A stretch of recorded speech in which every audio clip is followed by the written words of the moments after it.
Hello everyone, it is Nightbound 92 here of the Retrovaders, aka Darkvice, and today to celebrate the Dreamcast birthday of 9999, I've decided that I'm going to unbox a launch North American Sega Dreamcast. Now I have a lot of history with this particular machine, as I mentioned in the Dreamcast video. If you haven't seen that video, I highly recommend it because it's some of our best work on this channel, honestly. Which I'll be posting a link in the description. But this particular machine is important to me because this is the machine that we picked up the night the Dreamcast came out. The box is not the original box that it came with, but it is. This would have been the original box that it came with. However, this is not the box that came with this particular machine. I actually got a great deal on this box thanks to my friend James, but we'll go over that. That's for another video. But this box has everything inside of it that would have came with the Dreamcast initially, except for the Ethernet cord. And here are some of the games that we actually picked up at launch that I'll discuss as we go through the video. Now, the Dreamcast had some of the best advertisements for games. You have, of course, sports game. I'm not entirely sure what that game is. I know this is either one of the two. This must be one of the Sega 2K sports titles, as well as Virtual Fighter 3 TB, which my family actually rented from Blockbuster back in the day. On this side, you have Sonic Adventure with one of the most iconic scenes from this game. NFL 2K, and I'm gonna say Monaco Grand Prix is probably this game. I don't think this is Daytona USA, because I don't think Daytona USA was a launch title. On the back, you have a picture of the Dreamcast with the serial number. Top, same. Bottom, same. And front, same.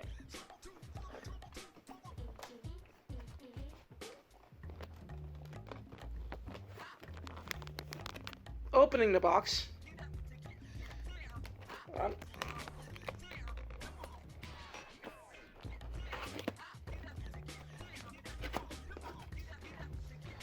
Opening the box, we can see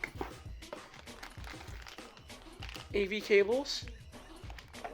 The Dreamcast was also capable of doing VGA, and S-Video, but no one talks about S-Video anymore, and VGA was the best way to get video out of the Dreamcast. However, not all games supported VGA, unfortunately, but there are some boot discs that actually will allow you to boot games in VGA, force VGA mode.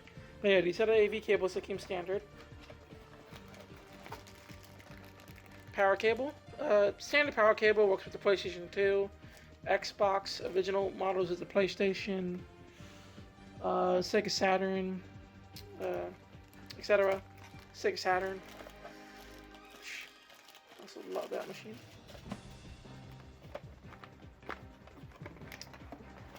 Under here we have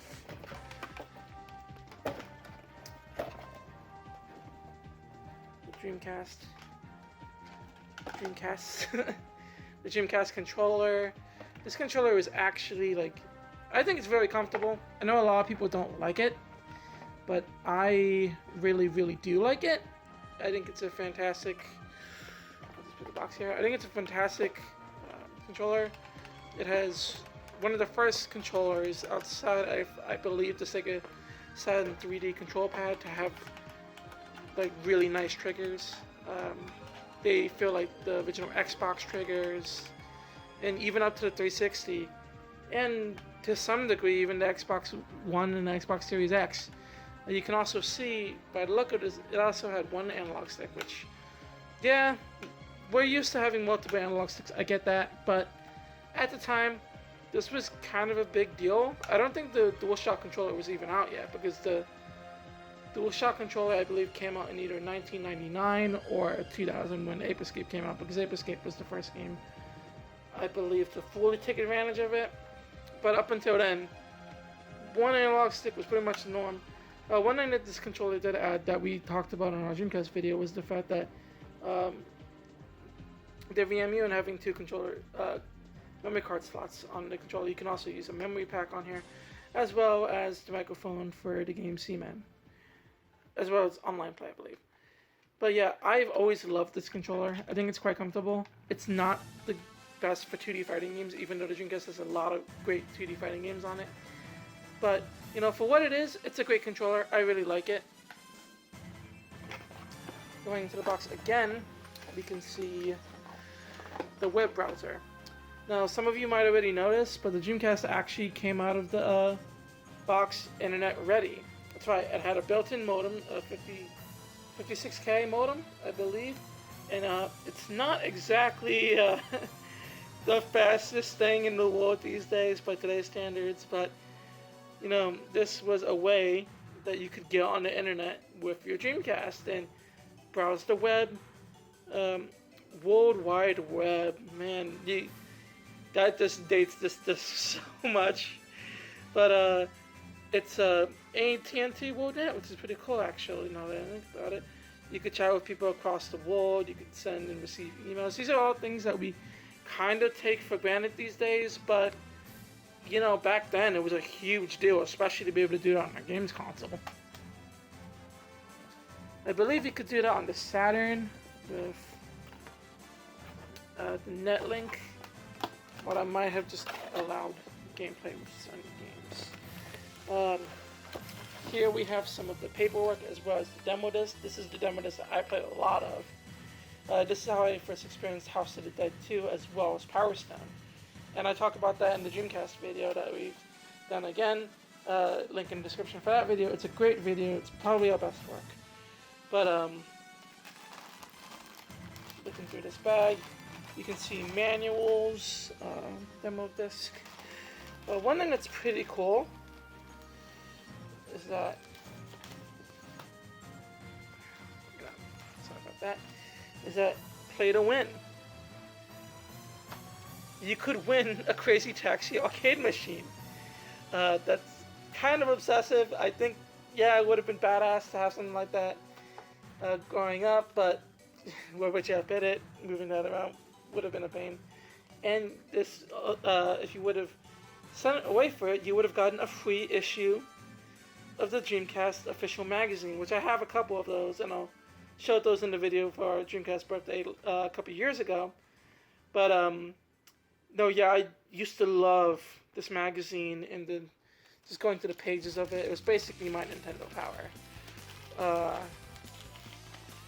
Important notice, and of course, the user's manual for the Dreamcast.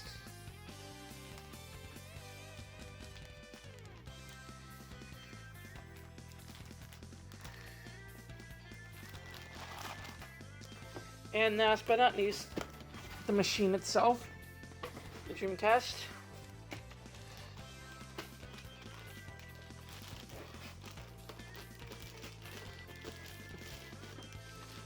Now, as you can see, just like the inserts and paperwork, it's in its original bag, the machine. This machine has actually been heavily refurbished. Because over time the Dreamcast wasn't made with the best laser assembly, so I actually ended up buying a new, installing a new GDR ROM in here, ROM drive in here, as well as fixing the controller ports. So it's now a fully functioning Dreamcast. I did invest a bit of money into it, but considering that this is the machine that we grew up playing, it's kind of wild that I still have it and that it's in fully working condition. As you can see, it had 4 controller ports, much like the Nintendo 64. On the side, this bare. Here you would have the power cable outlet, AV, and here is a link cable that would interface with the Neo Geo Pocket Color, which I actually have one of those, but I'm not going to take it out right now, as well as the modem, the 56K modem, which again allowed you to use online out of the box. And then you have a fan right here. Interesting enough, the fan goes bad on one of these machines, I believe that prevents you from actually using the machine. So that sucks, but that's just kind of the way it is, I suppose. Yep. But I do love this machine. I think it's great. Man, this machine. It was the first machine that I was actually aware of it coming out. So when it came out, I was like, man, Sega's making a new console. And I mentioned this in the last video, but I'll mention it quickly. My family actually had a Sega Saturn. And most people didn't have a Sega Saturn. Back when the Saturn was relevant. Ever was relevant, let's face it. I mean, great machine. I love the Saturn. We're going to be doing a video on that soon. But, no, yeah. The Dreamcast, it blew me away when I was younger. Seeing games like Virtual Fighter 3. I was a huge fan of the Virtual Fighter series, so the fact that Virtual Fighter 3 came out was a huge deal to me. Ready to Rumble Boxing. The first boxing game I really got into, and it's amazing. It's a really good game. If you can, check it out. I highly recommend giving it a look. Soul Calibur, I mentioned this in the Dreamcast video, it blew my mind visually. Like, I had never seen anything like this, and along with Sonic Adventure, which we're going to talk about next, this game pretty much made me think games are never going to look better than how they did on the Dreamcast. And then, of course, Sonic Adventure, which was a big game. It was a big game because Sonic was Sega's mascot, and there wasn't a dedicated Sonic game on the Saturn. That really hit the Saturn. So to have a dedicated Sonic game on the Sega Dreamcast was a huge deal. So I remember seeing Sonic go through a loop for the first time in 3D and being blown away.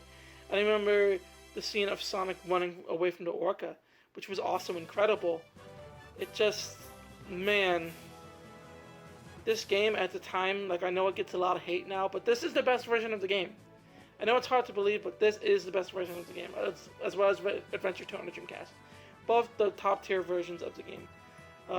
If you want to play the best versions, do not play the GameCube version, do not play the PC versions, do not play the updated versions on modern consoles. This is the way to go, okay? I know it's tempting because of the extra features, but if you want the best lighting and the best effects, and best overall gameplay, then play the Dreamcast originals, I implore you. But that will do it for the video. Thank you everyone for watching. Remember, again, I am Darkvice of the Retro Raiders, and later days everyone.